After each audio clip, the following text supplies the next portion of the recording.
Ya, baik. Selamat datang dan selamat berjumpa kembali pada teman-teman semua yang setiap hari Rabu secara rutin berkumpul melalui sarana online ini.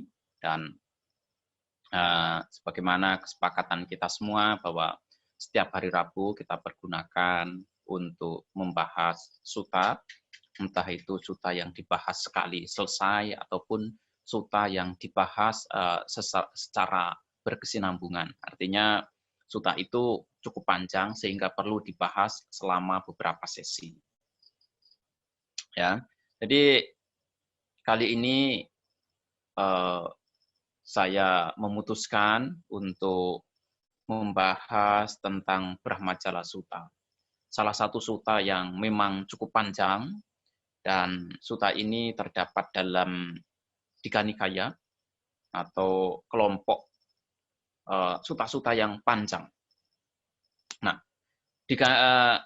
Brahmajala Sutta sendiri diletakkan di sutta pertama dari Digha Nikaya. Dan tentu Digha Nikaya ini punya karakteristik tersendiri jika dibandingkan dengan nikaya-nikaya yang lain seperti Majjhima Nikaya, kemudian Samyutta Nikaya, kemudian Anguttara Nikaya maupun Khuddaka Nikaya. Kalau kita melihat secara keseluruhan, Digha Nikaya itu lebih cenderung, ya, karakteristiknya itu menunjukkan latar belakang religius, latar belakang sosial, latar belakang ekonomi masyarakat India saat itu. Ya, kalau kita lihat secara keseluruhan, kita lihat secara utuh, itu di situ kita akan melihat seluruh background bagaimana kondisi India saat itu. Nanti kalau kita melihat dalam Majjhima Nikaya, baru di situ penekanan filsafat Buddhis itu terlihat. Kemudian nanti di Samyutta Nikaya itu juga punya karakteristik yang berbeda lagi. Anguttara Nikaya juga tidak sama karakteristiknya. Nah, oleh karena itu, umumnya sutta-sutta yang ada dalam Digha Nikaya itu lebih banyak menceritakan latar belakang, ya, kondisi masyarakat India saat itu. Itu. Nah, oleh karena itu, kalau di Brahmajala Sutta sendiri, yang merupakan sutta pertama, itu sebenarnya menceritakan latar belakang kondisi kehidupan keagamaan di India saat itu secara lengkap. Nah, oleh karena itu, banyak cendekiawan-cendekiawan yang mempelajari tentang sejarah India, mereka sangat berterima kasih karena agama Buddha itu mampu mencatat secara lengkap ajaran-ajaran agama yang ada di India saat itu. Sekalipun catatan ini hanya merupakan summary, hanya merupakan rangkuman. Karena Brahmajala Sutta yang sepanjangnya itu hanya satu sutta begitu, tetapi itu kemudian dipergunakan untuk merangkum 62 agama yang ada waktu itu.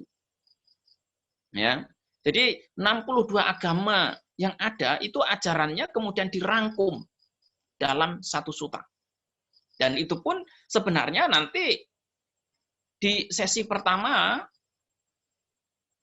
dan sesi kedua itu sudah dipergunakan untuk membahas, yang pertama itu sebagai background-nya, kemudian yang kedua itu membahas tentang moralitas, baru nanti yang keempat, yang ketiga baru akan membahas tentang agama-agama yang ada di India waktu itu. Ya.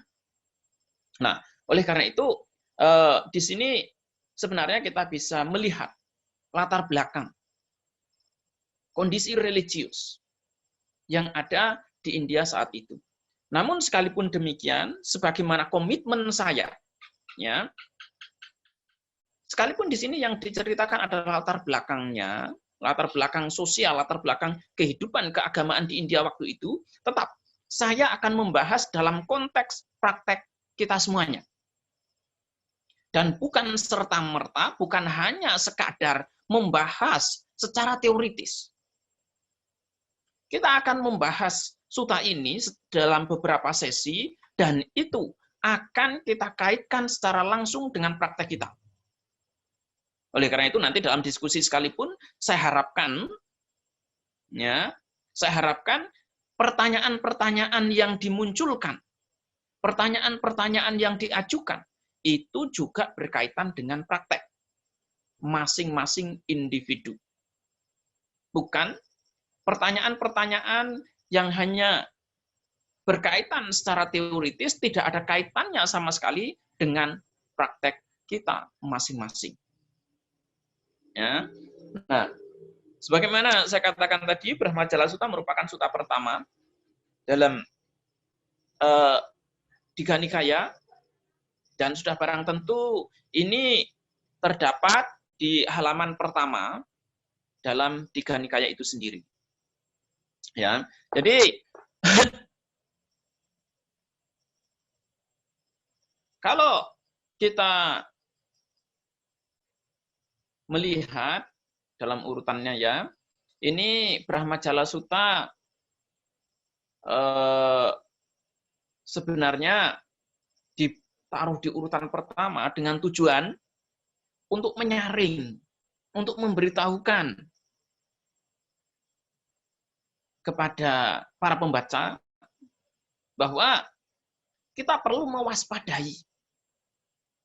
Ada ajaran-ajaran yang sebenarnya ditolak, ditentang mentah-mentah oleh Sang Buddha. Nah, nanti itu akan kita sampaikan di sesi ketiga. Ya. Nah, untuk yang pertama, di sesi pertama ini merupakan background-nya, dan sutta ini disampaikan oleh Sang Buddha ketika Sang Buddha itu sedang berada di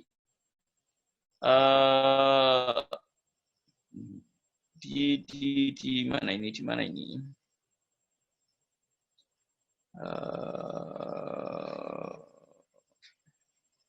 Lupa tadi. Oh, di Ambalatika.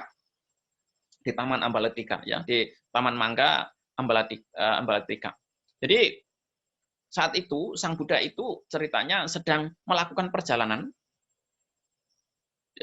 di jalan raya di antara Rajagaha dan Nalanda bersama para biku yang jumlahnya itu ada 500 orang.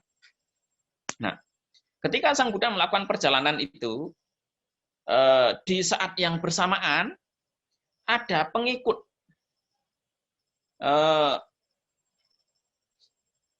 ajaran yang lain, yaitu pengembara dari ajaran lain, dan ini adalah Suppiya dan Brahmadatta. Suppiya itu adalah gurunya, Brahmadatta itu adalah murid. Ketika mereka sedang melakukan perjalanan itu, di sepanjang jalan, Suppiya sebagai seorang guru, itu berusaha sekeras mungkin untuk mencari kesalahan dan kekurangan yang ada dalam diri Sang Buddha, dalam Dhamma maupun dalam Sangha. Ya. Dan ini merupakan hal yang lumrah, hal yang wajar. Ketika para petapa dan brahmana, para pengembara saat itu merasa posisinya itu terdesak. Ya, posisinya itu sangat sulit. Karena Sang Buddha kan menjadi orang yang sangat populer, menjadi sebuah kekuatan yang sangat luar biasa, dan memiliki pengikut yang masif, memiliki pengikut yang begitu banyak dalam waktu yang singkat. Karena Sang Buddha ini gampang ngomongnya, mampu mempresentasikan sebuah ajaran yang baru yang tidak pernah didengarkan sebelumnya. Ajaran yang tidak pernah diungkapkan sebelumnya. Dan Sang Buddha mampu secara konsisten memberikan penjelasan, juga mempraktekkan apa yang beliau sampaikan. Nah, oleh karena itu, raja, kemudian para penggawa kerajaan, para rakyat kecil, banyak yang berbondong-bondong mengikuti ajaran Sang Buddha, berpindah agama, berpindah keyakinan dari agama terdahulu, kemudian mengikuti ajaran Sang Buddha. Ya, dan ini telah menjadi pukulan berat bagi para pengikut dari agama lain. Ya, oleh karena itu seperti yang telah kita bahas kemarin di Wanggisa Sutta misalnya. Bukan Wanggisa Sutta. Ada satu sutta itu lupa.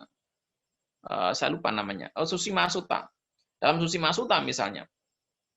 Susima Sutta, di situ dijelaskan bahwa Susima itu menyamar menjadi biku, datang menjadi biku, dengan tujuan dan harapan agar dia bisa mempelajari ajaran Sang Buddha, dan kemudian nanti kembali, lepas jubah dan kembali ke ajaran mereka, kemudian mereka bisa mengimitasi, mengajarkan, seolah-olah mengerti dan memahami ajaran Sang Buddha. Ya. Nah, kalau kita lihat misalnya seperti kasusnya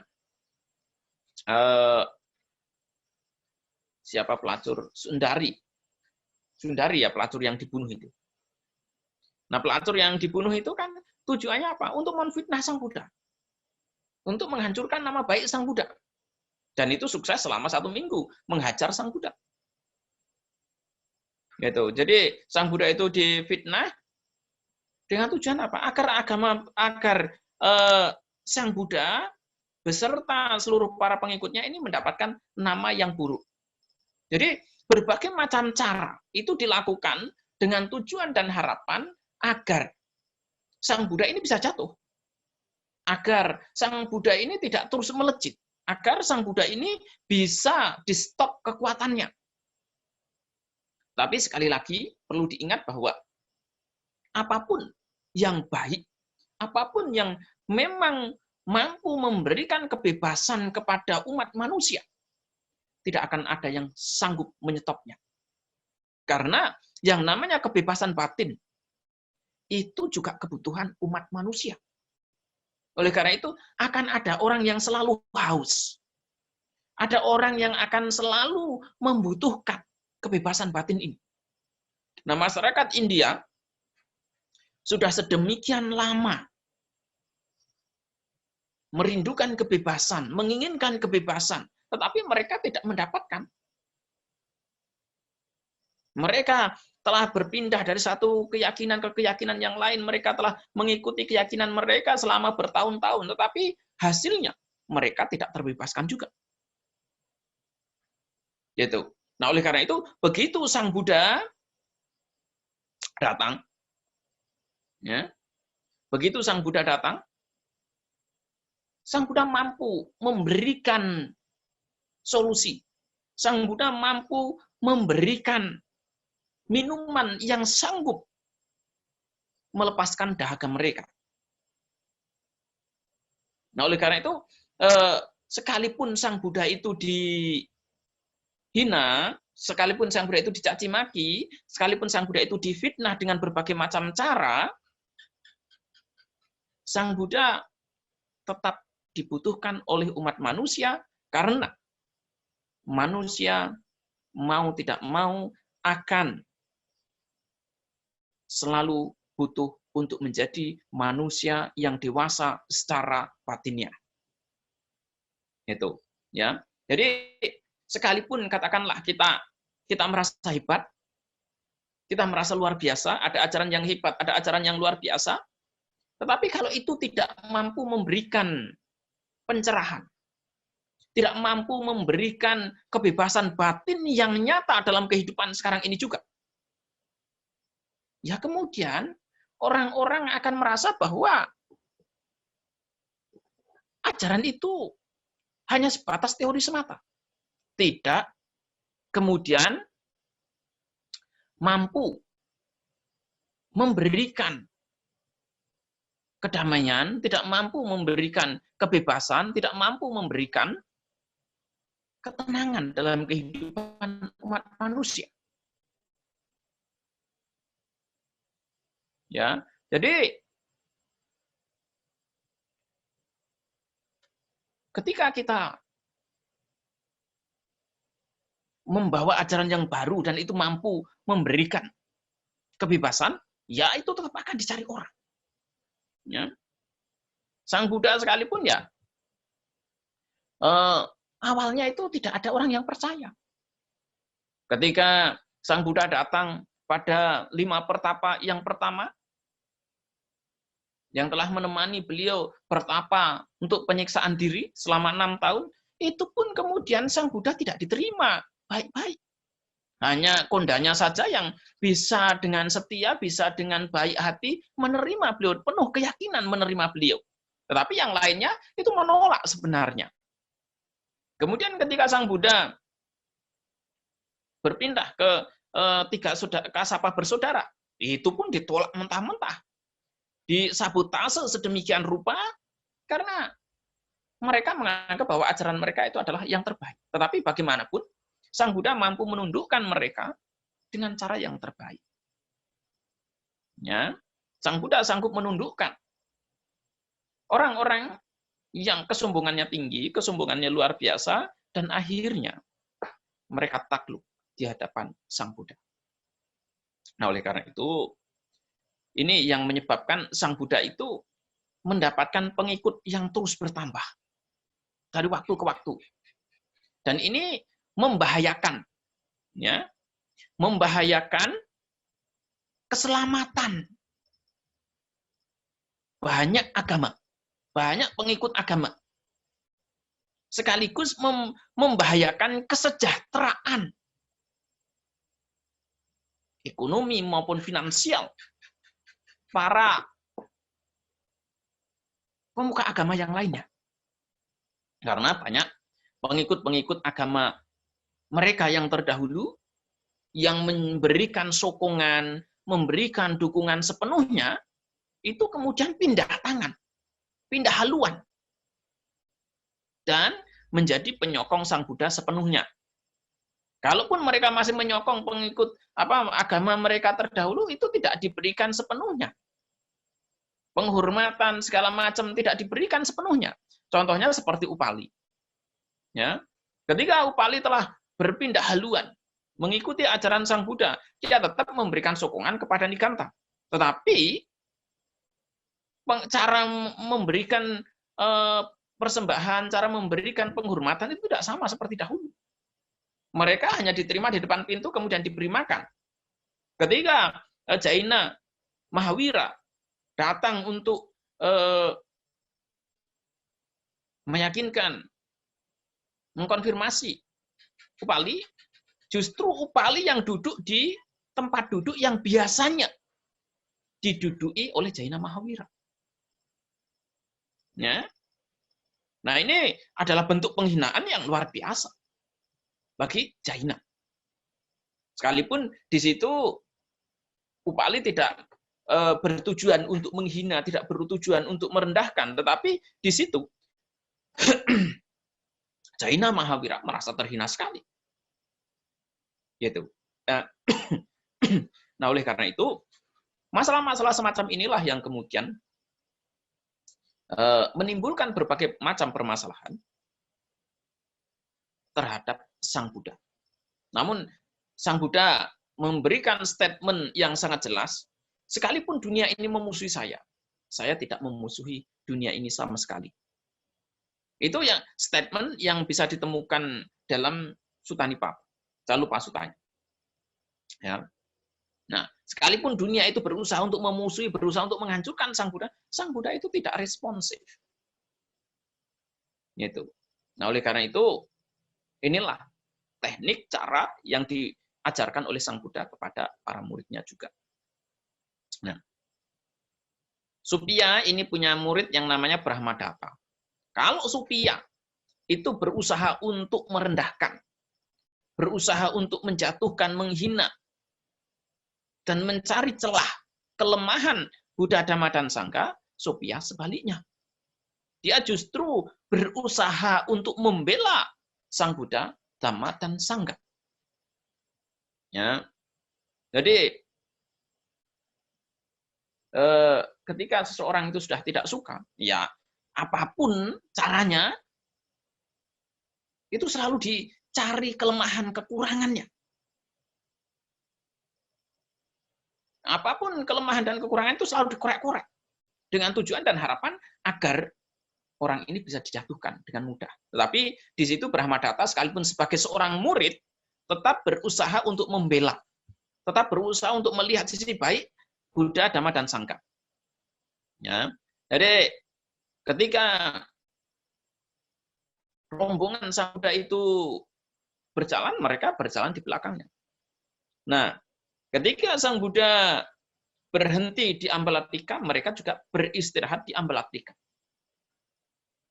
Dan di situ pun mereka berdua tetap masih melanjutkan perdebatan mereka tentang Sang Buddha, tentang ajarannya, juga tentang komunitas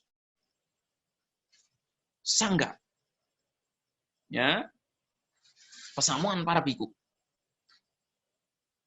Gitu. Nah, oleh karena itu para biku pun akhirnya mendengar masalah ini dan mendiskusikan hal ini di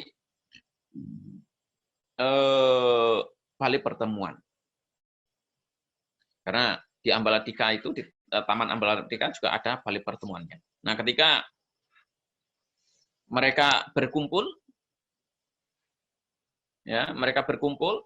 mereka itu mengatakan, sangat luar biasa teman-teman, sungguh luar biasa. Bagaimana Sang Buddha yang merupakan seorang arahat sepenuhnya tercerahkan, mengetahui dan melihat, dan dengan jelas mampu membedakan kecenderungan-kecenderungan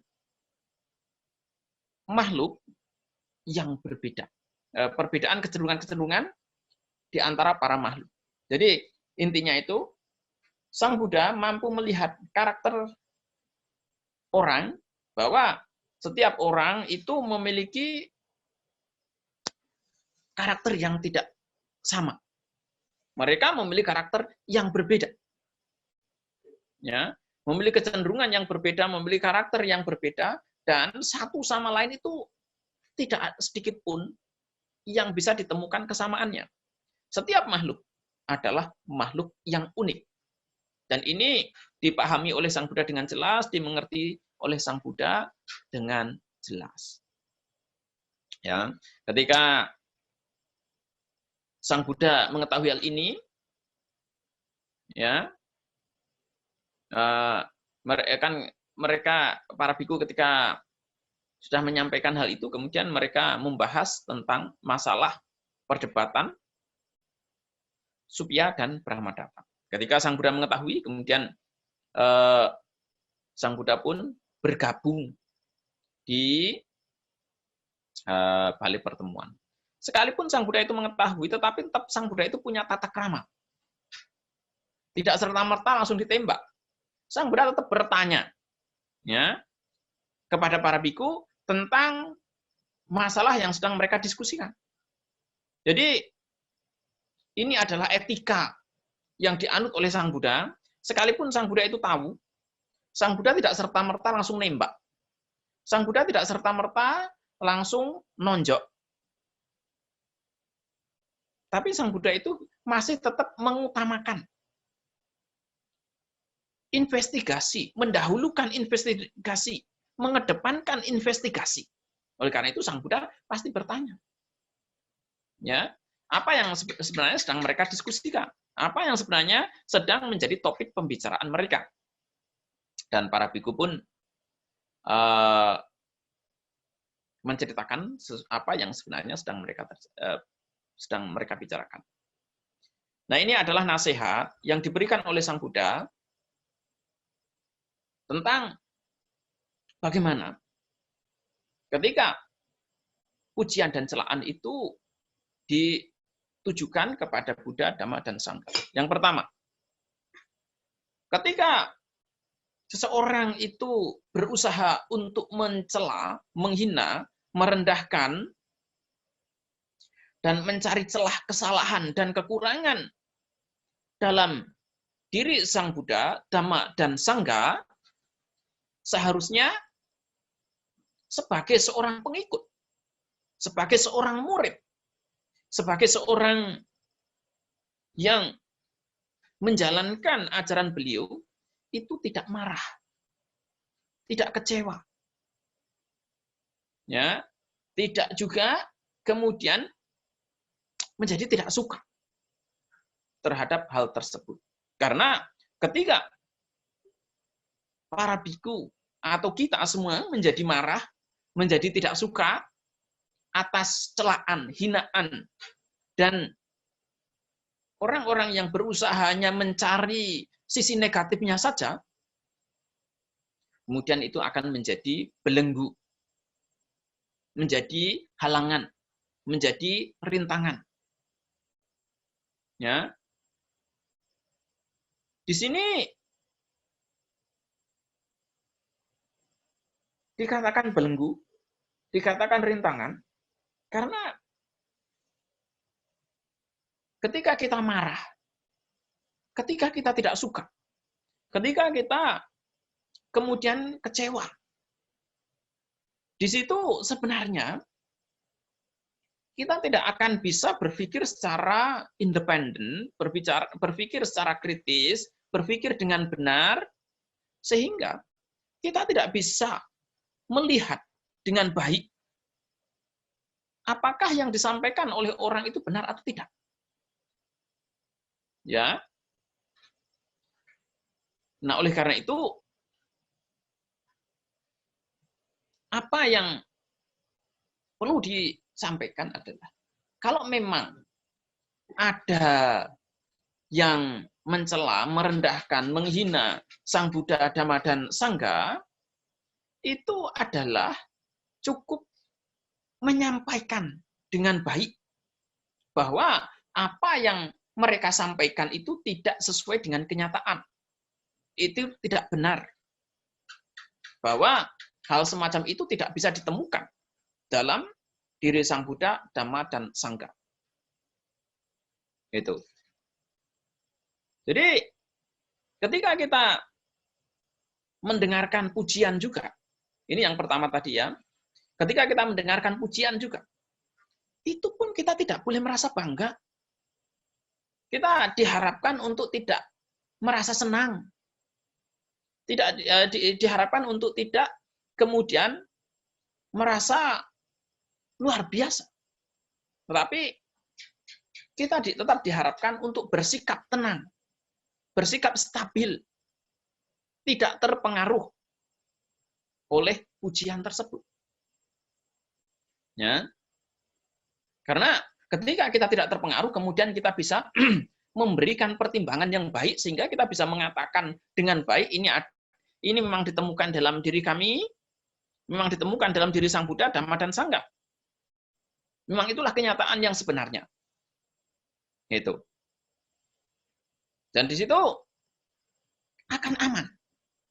Tidak terpengaruh oleh kemarahan maupun rasa suka maupun tidak suka. Gitu. Jadi intinya di sini begini. Ketika Sang Buddha mengajarkan hal ini, ya, mengajarkan tentang bagaimana kita harus bersikap menghadapi pujian dan celaan, itu sesungguhnya adalah praktek. Bagaimana ketika kita itu mendengar, sekadar mendengar. Ya, karena ini kan yang diajarkan kepada bahya, melihat sekadar melihat, mendengar sekadar mendengar. Merasakan sekadar merasakan, dan berpikir sekadar berpikir. Kalau kita mendengar sekadar mendengar, di situ tidak akan timbul kemarahan, tidak akan timbul kebencian, tidak akan timbul rasa tidak suka, ataupun sebaliknya. Tidak timbul kesukaan, tidak timbul kesenangan, tidak timbul excitement juga. Saya masih ingat beberapa waktu yang silam, begitu dipuji, wah, Cecendut bangga, Cecendut senang, Cecendut merasa luar biasa. Ya, bahwa dirinya hebat, dirinya luar biasa, dirinya maju, dirinya sudah sukses. Tapi begitu dihajar, wah langsung jatuh berkeping-keping. Kecewa, benci pada diri sendiri, tidak suka, muak juga kepada saya. Nah inilah dampak yang nyata sebenarnya bagaimana ujian dan celaan itu kemudian memberikan dampak yang tidak sedikit. Mahnya sampai kambuh, merasa lelah, tidak bisa tidur, tapi makannya masih tetap banyak.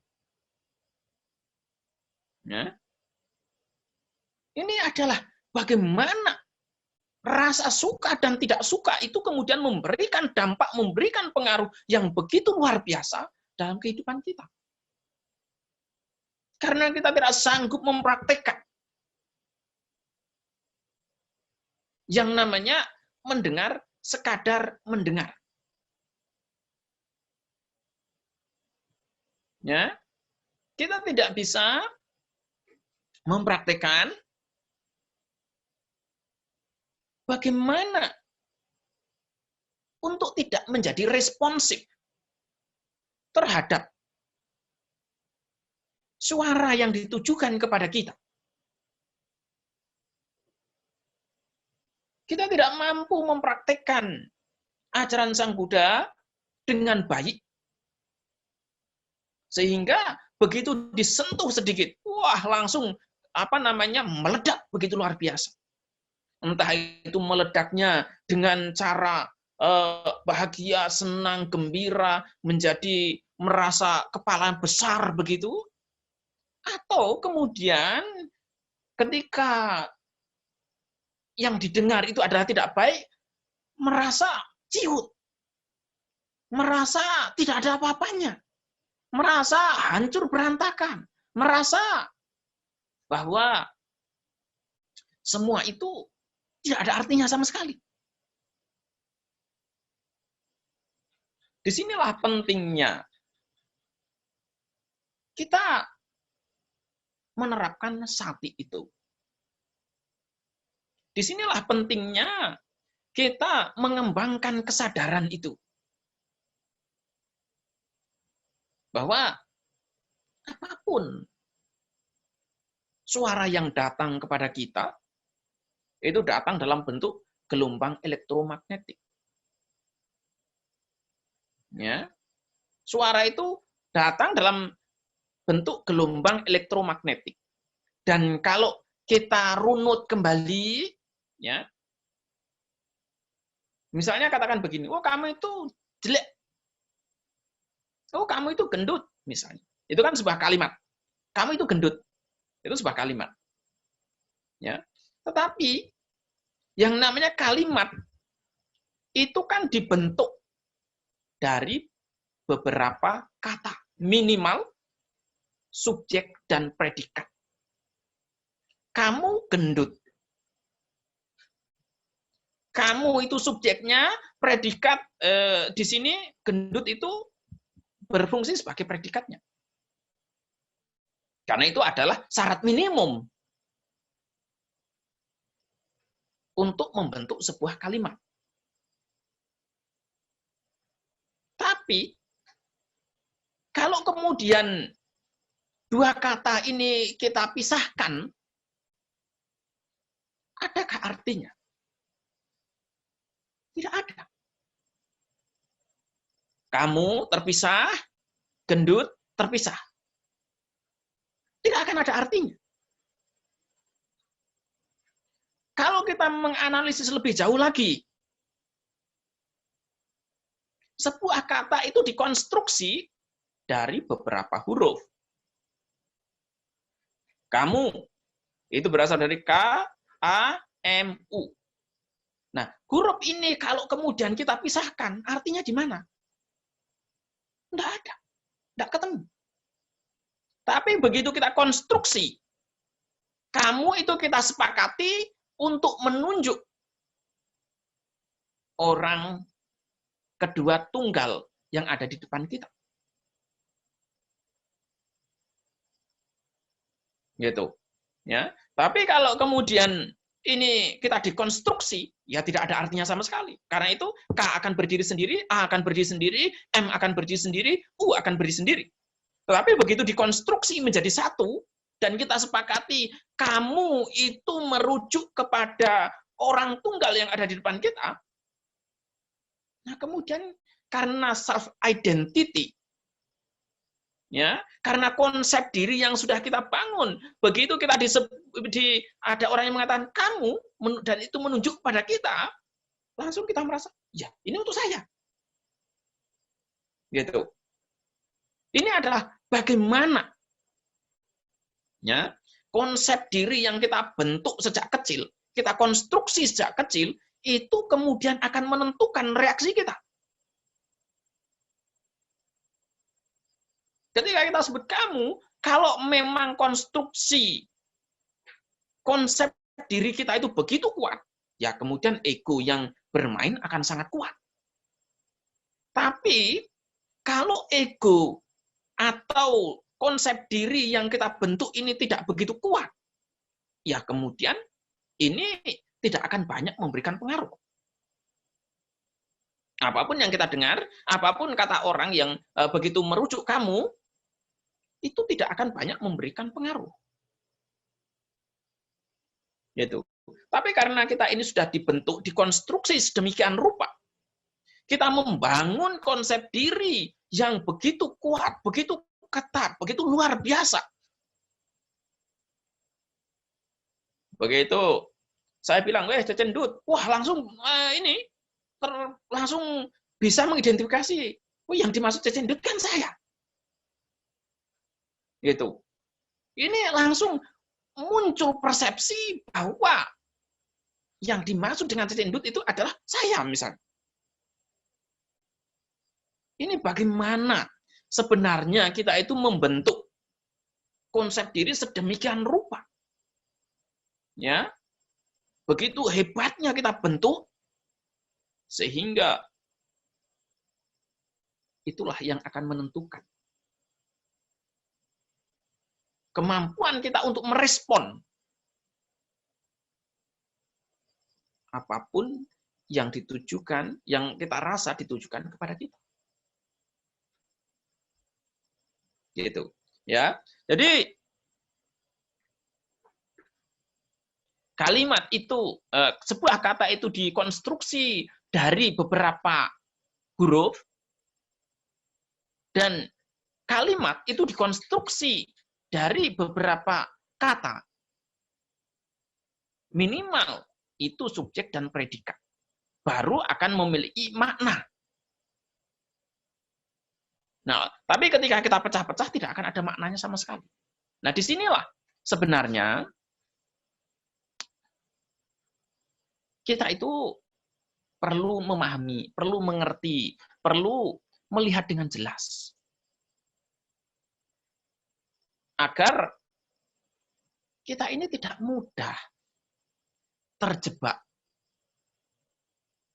dalam mengkonstruksi persepsi yang tidak penting sebenarnya. Karena begitu kita mengkonstruksi memori, mengkonstruksi persepsi yang penting, yang tidak penting, akhirnya apa? Kita selalu terjebak dalam penderitaan yang terus berkepanjangan. Kita akan begitu ada orang yang memuji kita, wah, saya bangga, saya senang, saya luar biasa, saya hebat. Begitu dipuji, kita kemudian marah, tidak suka, benci, bahkan bisa menimbulkan pembunuhan. Banyak artis-artis Korea misalnya bunuh diri itu karena apa? Karena dibully. Ya, karena mereka kemudian begitu menghiraukan, begitu mengindahkan, begitu memperhatikan. Sangat kuat sedemikian rupa,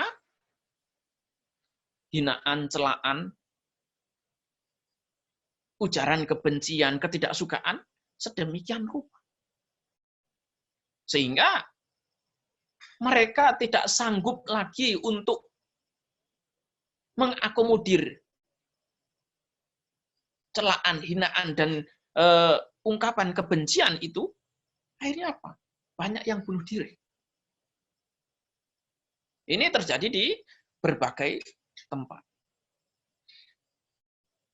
Nah, ini terjadi di berbagai kalangan. Tidak hanya artis saja. Anak-anak sekolah pun banyak yang seperti itu. Gitu. Nah, oleh karena itu, apa yang diajarkan oleh Sang Buddha itu adalah mendengar, sekadar mendengar. Ketika kita mampu mempraktekkan ajaran tersebut, hinaan maupun celaan kemudian tidak akan memberikan pengaruh. Orang sekalipun bertujuan untuk menghina kita, ya kita santai saja.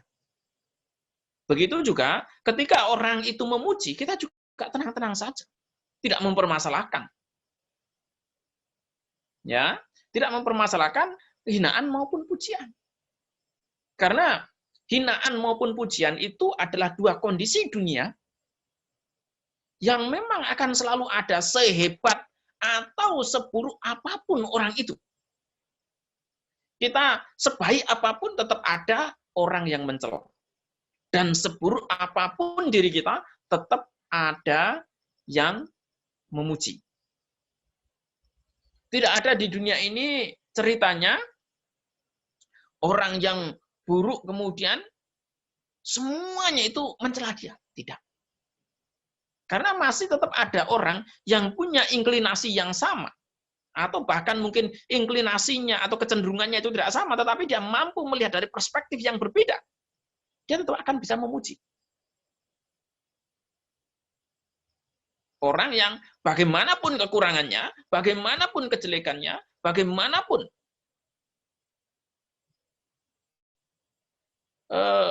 ketidakmampuan dia. Demikian pula sehebat apapun orang itu, apapun kelebihannya, tetap ada yang akan mencela. Sang Buddha kurang apa hebatnya. Tapi apakah selamanya Sang Buddha itu dipuji? Tidak. Kalau semuanya memuji, saya yakin seluruh rakyat India waktu itu akan menjadi murid Sang Buddha. Jangankan mereka yang masih di luar, yang telah menjadi biku sekalipun tidak selamanya itu kemudian memuji Sang Buddha. Ada yang tidak suka pada Sang Buddha. Banyak kok. Saya ambilkan contoh yang paling gampang itu Subhadda. Yang ketika begitu mendengarkan berita Sang Buddha itu telah wafat, dia bangga, dia senang. Dan karena menganggap apa? Sang Buddha itu selalu nuntut beginilah, nuntut begitulah, harus beginilah, harus begitulah. Sehingga dia tidak mampu mengakomodir itu, dia merasa jengkel, dia merasa tidak suka, dan kemudian ketika Sang Buddha itu wafat, beritanya sampai ke telinga dia, senang dia. Yang lain bersedih, dia senang. Sekarang saya bebas. Sekarang saya bisa melakukan apapun yang saya mau. Dan saya tidak melakukan apapun yang saya tidak mau. Dia merasa bebas justru. Nah, oleh karena itu, bagi kita Sang Buddha itu hebat. Tapi apakah kemudian semua orang bisa melihat Sang Buddha itu sebagai sosok yang hebat? Tidak. Coba tanya pengikut-pengikut agama yang lain. Mereka tidak bisa melihat Sang Buddha itu sebagai sosok yang hebat. Mereka akan melihat Sang Buddha itu sosok yang serba kekurangan. Karena mereka terlalu cenderung, terlalu terlanjur untuk memuji, untuk memuja tokoh yang mereka idolakan. Demikian pula kita. Kalau kita disuruh memuji tokoh-tokoh agama lain, pendiri-pendiri agama lain. Apakah kita bisa? Belum tentu bisa. Karena kita sudah fokus mati untuk hanya melihat Sang Buddha. Ya, sehingga kita tidak memiliki keberanian untuk melihat sisi baiknya. Misalnya Yesus Kristus, Nabi Muhammad, Jaina Mahawira, Purana Kasapa, Makali Gosala. Kita tidak berani melihat sisi baiknya. Karena apa? Kita selalu melihat Sang Buddha itu sebagai sosok yang utama, yang unggul, yang luar biasa.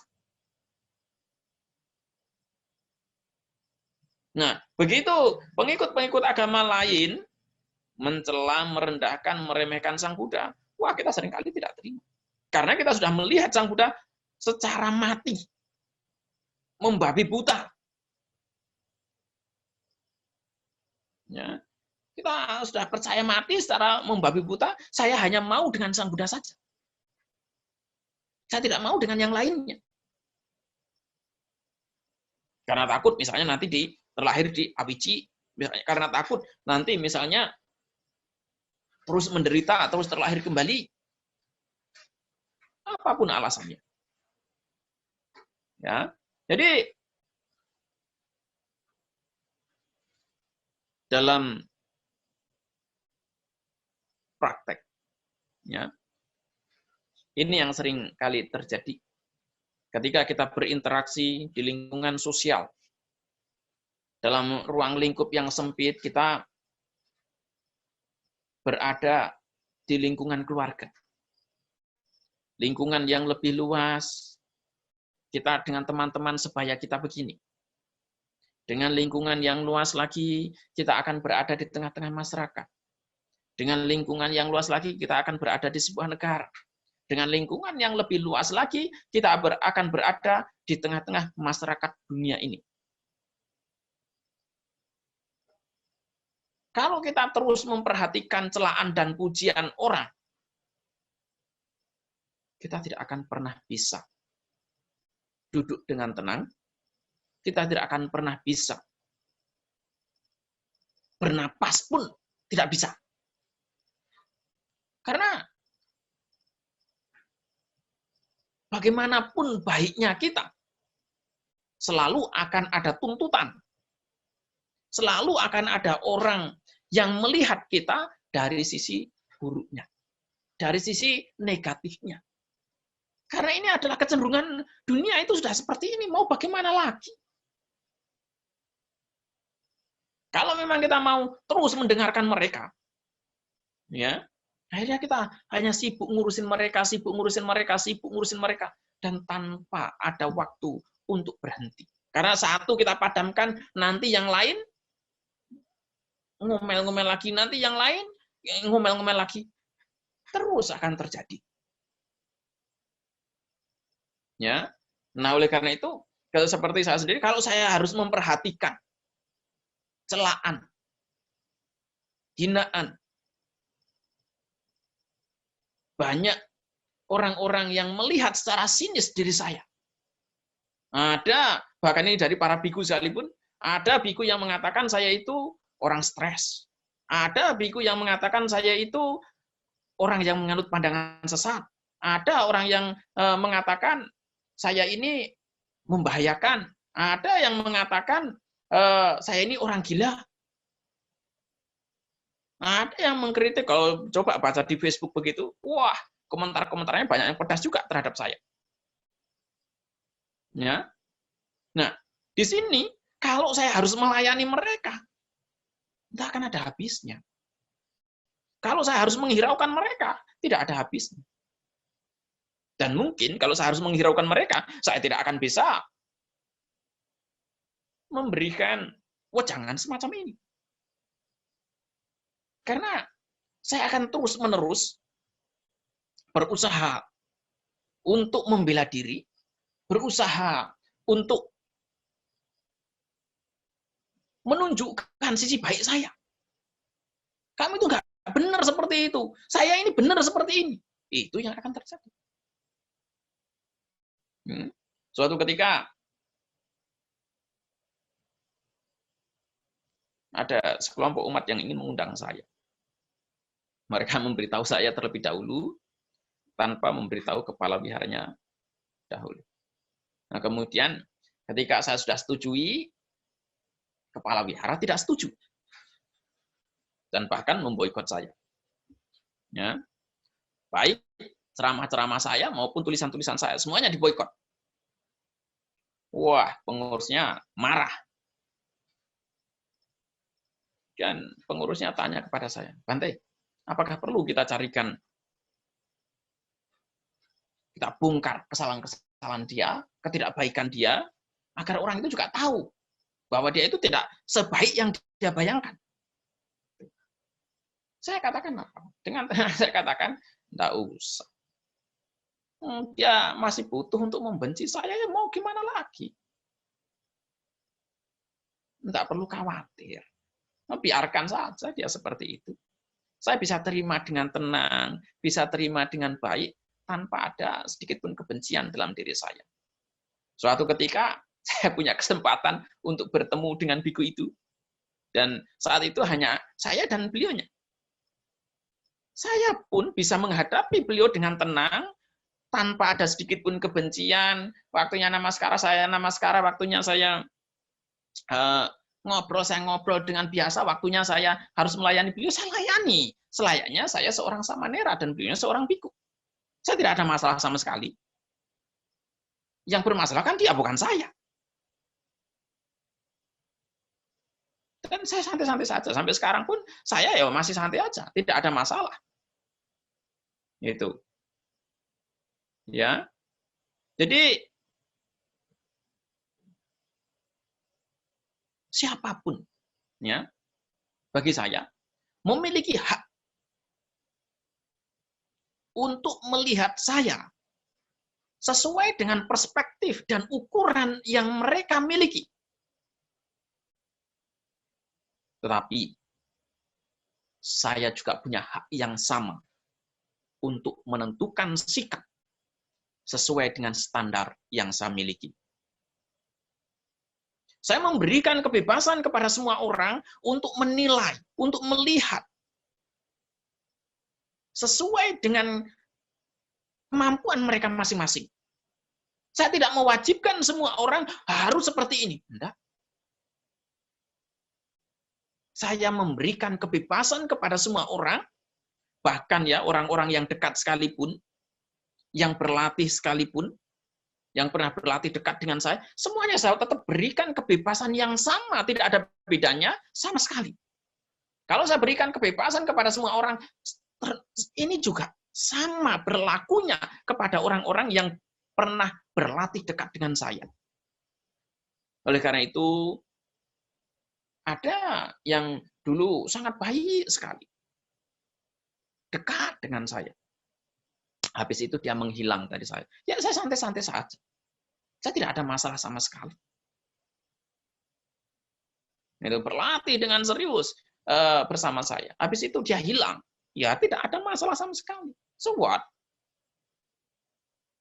Dia sudah merasa cukup, dia merasa ya, tidak membutuhkan saya lagi, ya sudah. Tidak ada masalah buat saya. Bagi saya, dia mempunyai kebebasan untuk menentukan sikap, untuk menentukan pandangan, dan saya pun memiliki kebebasan yang sama. Kita sama-sama bebas bagi saya. Kalau saya bebas, semua orang juga bebas. Bukan hanya saya saja yang memiliki kebebasan, sementara saya mengekang orang. Kalau saya memberikan kebebasan kepada diri saya, sementara saya harus ngatur bahwa semua orang itu harus begini, semua orang harus begitu, itulah yang disebut sebagai egois. Itulah yang disebut sebagai selfish. Misalnya, saya menghendaki orang itu hanya melihat sisi baiknya saya saja. Ini adalah egoisme saya.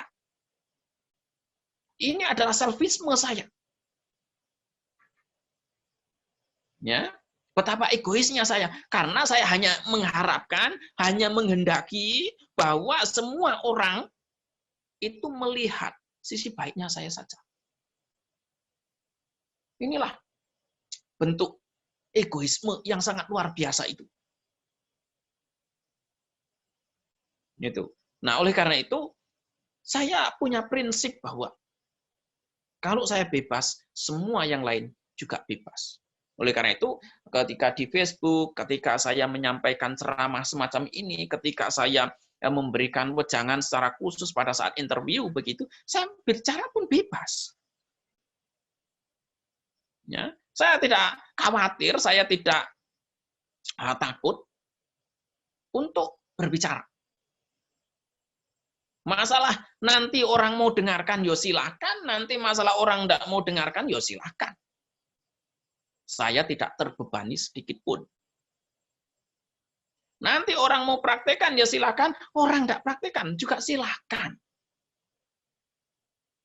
Apa hak saya untuk memaksa orang harus praktek sesuai dengan standar yang saya miliki? Apa hak saya untuk mengekang orang agar orang itu praktek sesuai dengan pemahaman dan pemikiran saya? Saya tidak punya hak sama sekali di situ.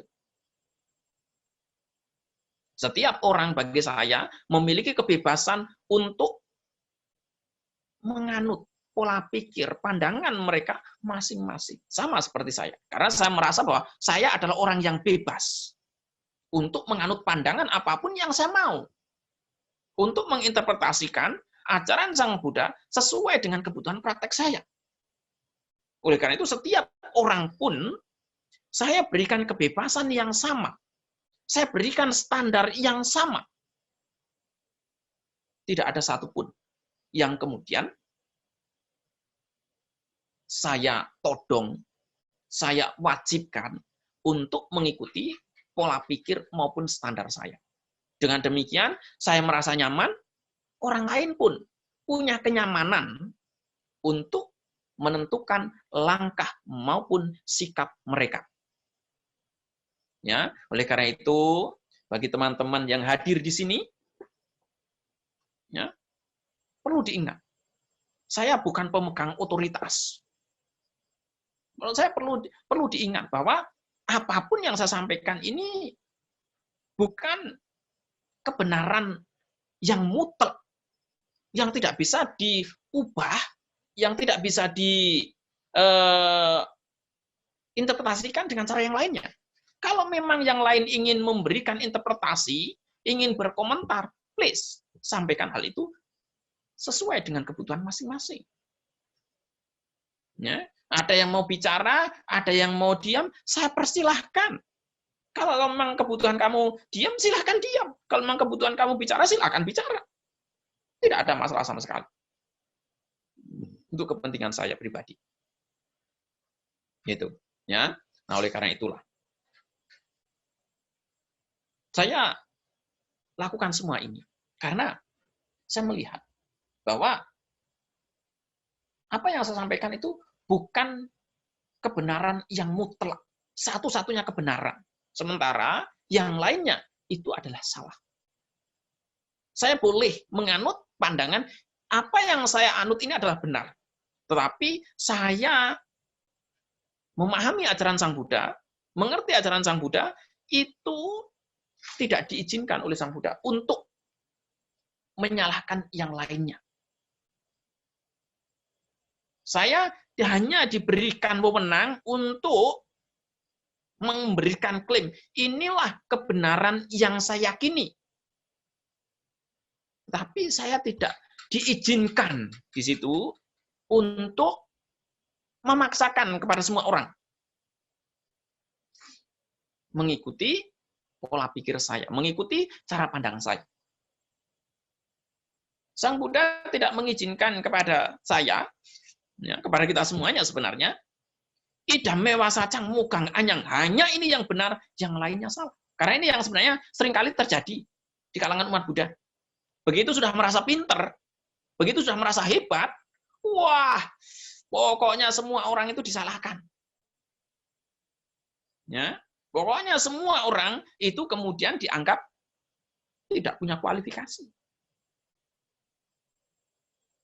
Gitu. Ini sama saja sebenarnya. Dia berpikir bahwa idam mewah sacang mogang anyang. Apapun yang saya pahami ini adalah kebenaran mutlak, sementara yang lainnya itu adalah salah. Ini sebenarnya menentang ajaran Sang Buddha. Itu. Sang Buddha mengajarkan kepada kita, boleh kamu punya keyakinan inilah yang benar menurut saya. Cukup sampai di situ. Kalau kita seperti itu, tidak akan menimbulkan konflik sosial. Tidak akan menimbulkan pertengkaran. Tidak akan menimbulkan perdebatan.